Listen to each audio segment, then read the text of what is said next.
You're listening to the Known Legacy Podcast, brought to you by Known Legacy Ministries. For more information, go to knownlegacy.org. Now here's your hosts, Bill and Travis. Oh, what a beautiful morning. It's so good to be back with you, Travis. And Kyle, you are the blessing of blessings, my friend. Well, thank you, sir. Yeah, it's good to be back. I'm excited. This one we're recording, so I don't know when we're going to drop it, but we're going to drop it eventually. Well, so it could be winter, it could be spring. I don't know. It could be any time we want it to be. It could be. So, anyways, today I'm really excited because in the past, a lot of our guests have come through Bill and relationships he's had. But today, I am honored to introduce you guys to a very old friend of mine. He's not old. No, he's not old. But the relationship is old. It is. Junior in high school is when I met him. Okay, so it's old. So you guys are old now. This little bumpkin from Illinois moving to San Diego, California, and I believe he sat in the chair in front of me or near me in our first class. It was, I believe, U.S. history. Did you cheat off of him? I tried. He was a lot smarter than me. I can imagine. He had a moral compass much more dialed in than I did. Let's be honest, and he still does. I'm not gonna beat around the bush on that. That's good to hear. Anyways, it is my privilege and my honor to bring onto the show Danny Ray, and he has. I'll let him kind of tell you his story a little bit in just a second, but it has been a joy to see him grow over the years, where he's a professional magician, illusionist. He goes into churches and conferences, and he shares not just mind-blowing magic, but this gospel message of Jesus Christ. That's and cool. Him and his wife just came out with a brand new book. No, I Can't Make Your Wife Disappear, and that's disappointing. I was hoping for the answer to that, but whatever. So, Danny Ray, introduce yourself to us. So my name's Danny Ray. I'm a pastor and an illusionist. I know an odd combination there, but I have the privilege of sharing God's transforming message through captivating illusions, and thankful to be on the show today. So thanks for having me, Bill and Travis. Thank you for being on here, man. We are so excited to have you, and it's been cool because Travis has shared a lot about your impact in ministry, and it's been really fun to hear. I'm a fanboy. You are. You got that like sweaty gleam, like fangirl right now. You're like, it's there. Well, and I also have a chest cold, so it sounds like I'm a jazz singer. I'm like, hey, everyone, welcome to the club. Welcome to the club. So. Well, we are so excited to have on, and I've heard a little bit from Travis, but I know that our listeners and our viewers haven't. So, Travis, share a little bit of this dynamic you guys have with each other since junior high. So I want to hear your story, Dan, on how you remember us meeting, because I'm intrigued to see how much of my mind has corrupted this story over time. So, how did we end up meeting? So I know you said we were in U.S. history class, and I do remember you being a little loud. That hasn't changed. Travis was loud. And it's a fairly small school, so everybody knew everybody, but nobody knew you. So it's like, all right, what's this guy about? And really quickly, I learned that you're a man of faith, and I had zero faith at that time. I was not interested in faith, but thankfully, God changed my heart that way. There was a heartbreak, and I remember you and I would walk around the field in the middle of lunch, and everybody's, having, lunch at tables or wherever they were, and we'd walk around the field, and I'd tell you my wham. Oh, I got a story to tell you, Travis.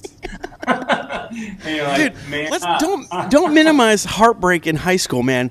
That's some of the most intense emotions you've ever felt to that point. And it is. I mean, now we look back and I'm like, oh my gosh, what were we all about? But at the time, it is intense. You know what I'm saying? Anyways. No, it was intense, and you were very intentional about just listening and did a great job of that. And then really every day for 2 weeks, you would say, pray about it. And I literally, like in my head, I go, what does he mean? Like, what are we talking about?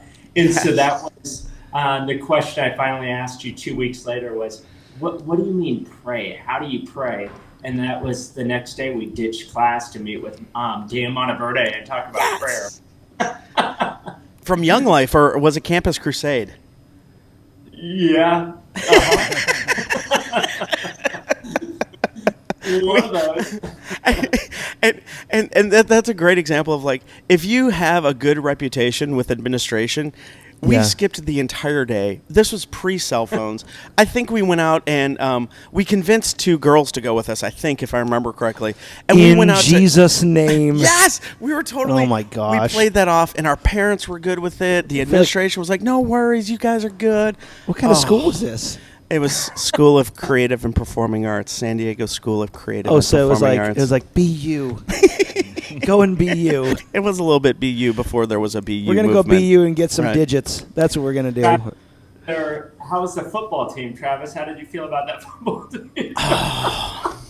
He's still bringing it up. Senior year is Potter Puff game, and it was the first time the seniors ever lost, and I was a quarterback. But I digress. Anyways, Wow. I will tell you something that was a benefit to having a best friend who was a magician. So we'd go in, and like every high school kid, what do you do on the weekends? You drive around. We did not drink. We did not party. We just drove around. We went to La Jolla Shores. We went to Mission Beach. In Southern California, it was fantastic. Oh, that'd be amazing. And we'd go to like Wendy's or we'd go to Denny's, and I know you hated this, Danny. I know you hated it, but I thought it was the coolest thing in the world because I'd always be asking like, hey, can you do a trick? And Danny had this one trick that was perfect for up close magic, and it always made the jaws drop. It was amazing because like flip the cards, and then he put a card in your hand, and you were convinced it wasn't your card, and then somehow through illusion he made it your card. And if we were players at that time, we could have gotten so many girls' numbers. Well, that's awesome that you didn't. We were just dopey juniors in high school, and we're like, hey, whatever. Here you go. Here's a trick. And I know you hated me when I did that. I think you liked it because we got free food out of the deal. Yeah, that's the deal. It's a fat guy thing. It's I got awesome. it. So, Danny, how long have you wanted to do magic for? Like, when did you? Because obviously you're talking about junior high. When did you start getting excited about magic and illusion and things like that? Like, what was the aha moment for you? Yeah, so 10 years old, I got a magic book called Close Up Magic by Harry Lorraine, and I was hooked. And at 12 years old, I did my first show called Razzle Dazzle. I know. That's Razzle Dazzle. And I handmade 75 flyers, put little stars on each one of them. Wow.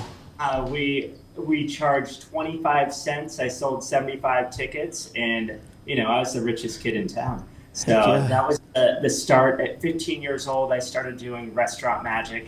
That led to local opportunities to do stuff throughout Southern California. And then at 17, when I met Travis and gave my life to Christ, I started to read the Bible for the first time, and it said, magicians are going to hell. That's not good. No. I remember that conversation we had about that because you were really wrestling with it. I was, because when you read that and you are a magician, it doesn't look good for you. And so you, Miles McPherson, Dan Monteverde, some other, I think Guy was, I don't know Guy's last name, but that was his name, Guy. He was one of my discipleship leaders, and, kind of talked to several different people about it, and everybody was like, no, the magicians in the New Testament, Old Testament were very different. You have, witchcraft and people calling up the dead and all that type of stuff. I'm doing card tricks over here. That's not what was going on. So thankfully with some wise counsel and then Travis's counsel. Wow, that's awesome. I appreciate the distinction there between wise counsel and then Travis. And Travis was there too. That's why I love this guy so much. Awesome. Okay, so the journey, and you've been able to do Magic Castle in Southern California. I mean, you've hit the pinnacle on a lot of things, magic in the magic world, no doubt about it. But you just came out with a new book, right here, and it is about marriage. And so, give us a little rundown on kind of how you are able to blend again faith, the journey of magic, and the science, I would say, of magic, and the implications it has on creating and building a strong marriage. Yeah. Yes. So about my wife and I just celebrated 25 years in. Congratulations. So about 5 years ago, I started to think about what would it look like to take all the principles and the things that we've learned over the years. We've done, a bunch of marriage conferences, and I've spoken at marriage conferences now, and but you pick up all these tools and read a bunch of marriage books and just ideas that you pick up and practical strategies that we've picked up that have helped us create a great marriage. And about 2 years ago, it's like, okay, let's really do this and release it for our 25th anniversary. And so we started the process of where's the overlap with like sleight of hand and with biblical principles, and how can we put that into a book? So I'll give you an example. Everybody says you can't read my spouse's mind. In chapter 3, we show you how to read your spouse's mind, right? And Dude, so I literally, I got the book like 3 days ago, and I read that chapter like 2 or 3 times because I'm like, I have been dying to figure this out for so long. It's fantastic. Thank you. So, I take the principles of a mind reader and go, how can we use those to understand and to communicate better with our wife? Another one is misdirection is fake left or go right. Magicians are always trying to get you to look away from, the secrets that are going on. But it's actually the opposite of that. Is magicians are trying to have you focus on the right things so that you can experience astonishment. And in this life that we have, in this journey with God, we want to focus on the right things with our spouse so that we could experience astonishment and wonder and the joy that he has in the context of our marriage. So those are some of the things that we kind of lay out in the book. It's fantastic. I know one of the things that you talked about is how when you and Kim read the book, 5 Love Languages, it really transformed you and your relationship with your wife. Talk about that a little bit. Did we lose him? Well, her love language is acts of service. It's real similar. So when we started to understand that she experiences my love when I serve her, and I experience her love better with physical touch. That's my love language. And so early on, what would happen is she would tell me she's sorry, right? Because that's what she needed to hear from me.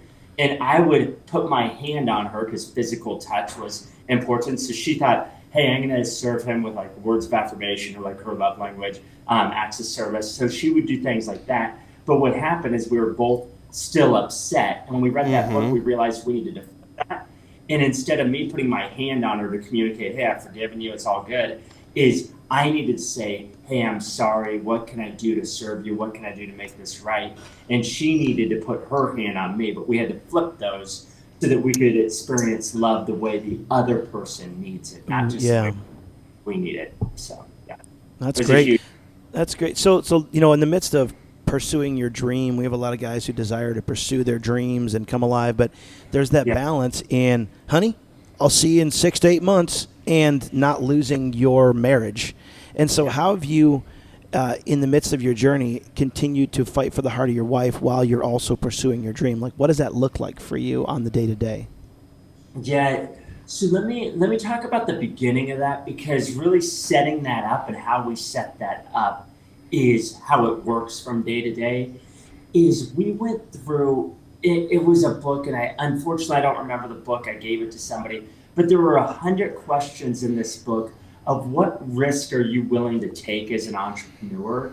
And we went through, it's like, are you willing to sell a car? Are you willing to sell your house? Are you so you have things like that. And Kim's like, a car, yes. A house, I'd kill you. I'm like, oh, okay, well, that's good. That's fair. Honesty. You begin to set up those boundaries about what are the things in your life that you're pursuing. How is God showing you that? And we would pray through and make sure we're on the same page, not just like, oh, I'm going to go do this. If God's not revealing that to your spouse, or in my case, to Kimberly, I'm not going to just press forward and do that without her. I'm going to seek wise counsel. Yeah, that's good. We're going to through it till we're on the same page and move together. And so we took a lot of risks starting out. And, it was a scary time. We didn't have the finances to do it. We were, but we were on the same page. She was willing to take 6 months to see like where we end up. We had about 6 months income that we could survive off of. And with that, we launched the ministry. And so I would just say staying on the same page is crucial. And then that helps set the boundaries and the tone for the days to come. I love it. I remember there's been multiple times in your life and your unique calling that God has given you, that you've reached out to some brothers, and I've been blessed to be a part of that, where you've engaged them and said, I need the prayer warriors lifting this up at this time, whether it be when, all of your gigs all of a sudden are gone in March of 2020. And there is no telling when any of those gigs, i.e. income, is going to be coming back to you, right? And and even that, and then even with the book and stuff like that. And so I think that's another part that, when you feel like God is calling you to a dream and it's going to take sacrifice, first off, don't do it alone. Second, I love how you brought Kimberly into that conversation. And third, find some brothers that you just trust and are known. Well, it's what we talked about last time. Yeah. Heart and soul armor bearers that were like, dude, if you're running after your dream, I got your back, heart and soul. Yeah. And if that means I'm praying for you and your family at a distance, I'm going to do it, double down, and make sure it happens. Getting back to the book, Danny, you, I commend you that you jump in with both feet right away and talk about the importance of no secrets with your spouse. As a magician, you have secrets, but no secrets with your spouse. And you even share the story about early on in the marriage, I think it was the first year, you're driving around, she's at work, and you get temptation grabs you, and you find yourself in a place that you don't want to be. And then you felt compelled... A porn shop, yeah. He finds himself in a porn shop, and just the shame that came with that, and then the hard part of like going, man, this is a defining moment for this marriage, right? Yeah. I can either talk to Kimberly about this or play the internal game of it's no big deal, it's not going to happen again, whatever. You talk to Kimberly, and so what about a guy that maybe is 5, 10, 15 years into a marriage and is still wrestling with that and is terrified about sharing that kind of secret or another secret with his spouse? What would you say to that guy? Yeah, it is. Transparency takes time, and transparency is a part of trust, but trust is the foundation of your marriage. And so I would create space to talk to your wife and just say, I want to talk to you about some difficult things, and if you have kids, not having kids run around, like figuring out a place where you could be one-on-one with your wife and share truth with them. Here's the great dilemma. If you're 10 to 15 years into this, there are consequences. And your wife, there are times where, and I could share another story, but there's times with heartbreak and with your wife trying to wrestle through things that it could create a difficult space. When I was doing a youth ministry, college ministry, there was a woman I worked with that basically said she wanted to have an affair with me. And she just like, hey, I want to let you know I'm really interested in you. And this was somebody that my wife and I were really close to.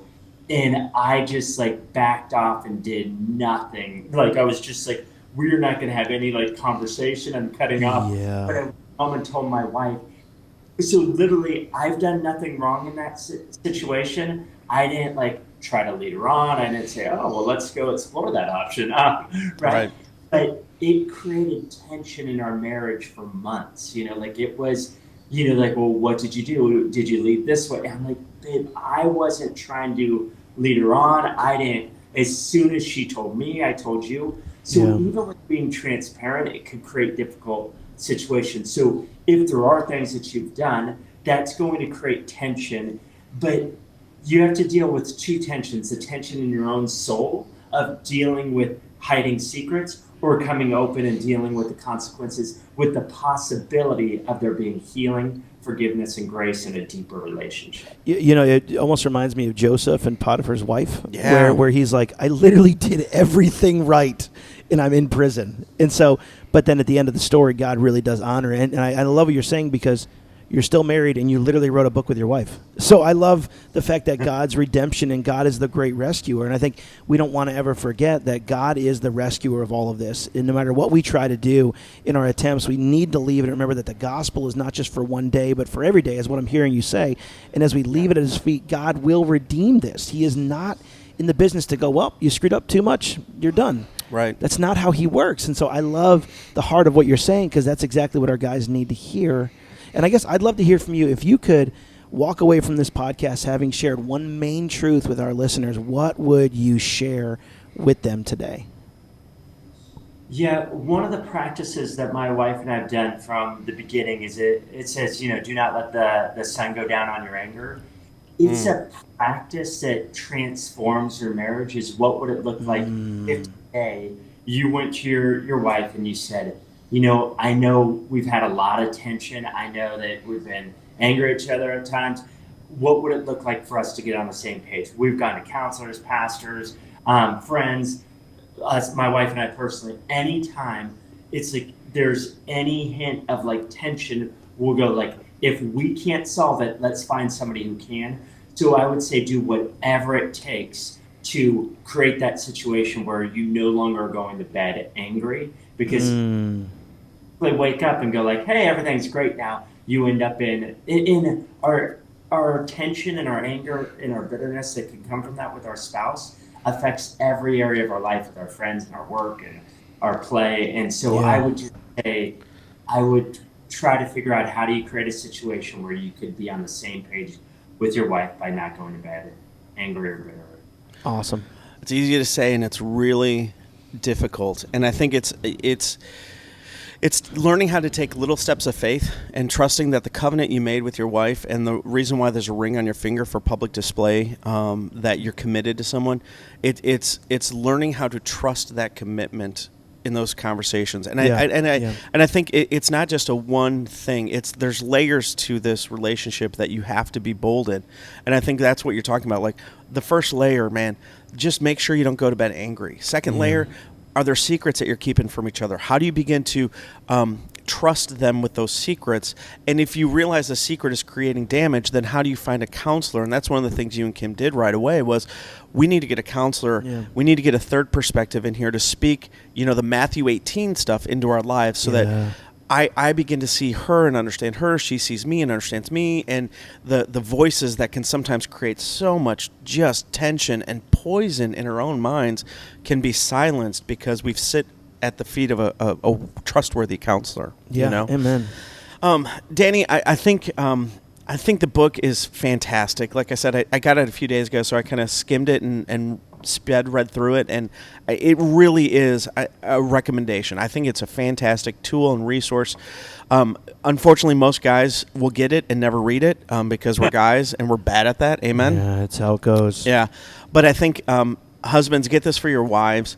And, man, be disciplined, read it, and really invest in, because I think there's some really practical tools in there. And what I love about it is how you wove the story of magic and the successes of tricks and the failures of tricks. That's one of the stories that really shook me at the introduction of your I think it's a Houdini trick that you had done hundreds of times, and all of a sudden something happened and you're like, I can't do this trick anymore. Wow. It was shocking. Am I right on that? Yeah, I was in New York going underwater, so it was an underwater escape. And the day before, I was in San Diego doing it, and my daughter had seen me go underwater for the first time. And, with the kids, we've kind of protected them with some of those. But she was probably 7 or 8 years old, and I had her in my head. So in New York, I'm trying to get out of a handcuff, but I just keep picturing my daughter, and I need to be completely focused. And it's the first time in my career that I could not escape. And so I had to ask for help on getting out, which to ask for help, like literally you have to get a handcuff off and like bang against a chamber. I'm underwater, so there's, I'm hoping that over the music that the guy locking me in hears me trying to get out. But I literally thought I was going to die under there. Like it was terrifying. Yeah. Well, if we're honest, there's probably some guys that are not finding themselves underwater, literally, but figuratively with their marriages. Absolutely. And feel like there is no hope, and they're about to fail at it. And I think what you did and how you worked with Jeremiah, ask for help. That's why Bill and I do the podcast, because we know that it's hard to ask for help sometimes intimately. So we do this at a distance, but we really encourage you guys, if you are finding yourselves in a tough situation, whether it be vocationally or within your marriage or raising your kids, don't pretend like you're John Wayne and you got it and pull yourself up. ask for help. This journey was never meant to be done alone. Yeah. You need good friends. You need good brothers. If Bill and I can be of assistance to you, great, but find someone local that you can just begin to seek help with, that can speak life into you, not death, and can bring truth to you as you navigate at the time what is the most intense emotions and feelings you may be feeling for whatever reason. Anybody can hide their scars. It takes true manhood to actually reveal them, right, and say, here is my wound. And so thank you so much, Danny, for your wisdom today, for this book. Guys, go pick it up. We're going to put the link in the description below, so check that out. Where is it going to be available, Danny? Where is the book available right now?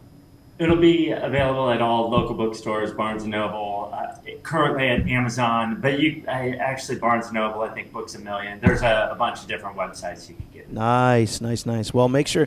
But we'll put a link down there for you guys to purchase it online. And Danny, thank you so much. We have one more little segment for you today. Oh yeah, we do. It's rapid fire Fast 5, right? Yep, that's it. That's what it's called. So Fast 5. We got a couple questions for you. Are you ready for them? I don't know. All right, let's do this.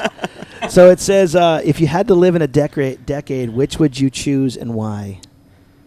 Oh, a decade. It seems like, even though this isn't necessarily true, like the 50s, it seems like there's something magical about those 50s that I think it would be fun. I love that you guys are side by side and somebody's rubbing your ears. That's how it goes. It's the life of a cigar shop. Yeah. So probably the 50s, and learn to take care of or create some vehicles and race some old style vehicles. I don't know. That would be nice. Okay, what is your favorite Bible verse? Deuteronomy 33:12. It says, "Blessed." Oh wow. Blessed is the one who. Deuteronomy 33:12. I don't know. Good enough. It says that he secures him or her all day long. The one the Lord loves rests secure between his shoulders. Yes. But that's like a paraphrase. But it reminds me of, like, with all my kids, how I've always held them. And then it says that the one the Lord loves rests secure between his shoulders, that he holds us and cares for us. And for those marriages that are struggling right now, just know that God's holding you and he's for you. I love it. Love it. Okay, if you could be a character in a movie, who would it be and why? Character. I feel like Jason Bourne. Oh, that's awesome. Yes. That would just be, like, amazing to be like, except I want the memory, but I guess that's true. You have to lose the memory, so. You know what's amazing? Knowing you. Yeah. Well, what I love is everyone that we've ever asked this question to, they always go for an alpha male. Like, they're never like, I want to be some background. It's always like the alpha male, the I want to be Squints. Right. And, Palladino. You're killing me, Squints. Smalls. Oh, man. Okay. Right. What toppings would you put on your worst enemy's pizza? So, I don't know. I've seen, probably because I've seen Jason Bourne. I would probably, so my favorite's just like simple pepperoni pizza, and I'd probably put that just in case, like, he thought like it was poison and he made me eat it. I'd be like, oh, that's pretty good. That's pretty genius. Sleight of hand in that one. Mind blown. Okay, if you had to pick one color your shirts could be forever, what would it be? Probably just simple, blue or gray. Blue. I like the blue. Yeah. And then we have a very final question, Travis. It is fall here, and as you know, I'm from Illinois, and so we have apple trees up there, and so we have something called apple cider donuts. And so my question for you is this simple question: our friendship is on the line on this one. If you answer this one wrong, would you rather have an apple cider donut or any other donut in the world? Okay, so Travis, it's not that you need to take me out for apple cider donuts the next time we. Oh, yes, we do. Oh, we will, my man. It will be done. Oh, yes, it will be done. Danny, I love you, brother. I love being a part of your journey and seeing how God has continued to use you and shape things and shape people's lives and hearts and bring eternity into people who are lost and lonely. And Lord, I'm really excited about the book and what you're doing with it. So, man, thank you so much for joining us today. As always, follow us on knowlegacy.org. You can find us on Facebook as well as Instagram. And if you have any questions if you have any questions or comments, info@knownlegacy.org. We would love to have you. If you ever have a chance to see him live, his magic is fantastic. God bless you guys, and we'll see you soon. Have a great day. Thanks for listening to the Known Legacy Podcast. We'd love to hear from you, so email us your questions or comments to info@knownlegacy.org.